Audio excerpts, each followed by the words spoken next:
琴是你最爱的宝贝吗？是的。好，那要问什么？这2天好玩吗？好玩，很辛苦，可是很好玩。那我们家好睡吗？还不错哦。然后呢？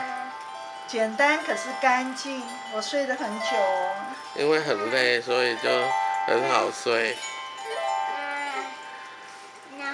那晚上会很吵吗？会，因为台风声音好大，我醒了好几次。白鹭台风，所以我的里拉琴的名字叫白鹭。这个看起来很专业，对不对？我非常满意，要自己设计哦，有各种样子，然后做出来哦。老师会帮忙，但是自己要做大部分的工作，所以很有成就感。就看起来很专业，很棒吧？就是比我想象中的更漂亮、更专业，就看起来很厉害、很厉害这样。自己做的。2整天呢。很值得，得意的作品，非常值得，非常值得。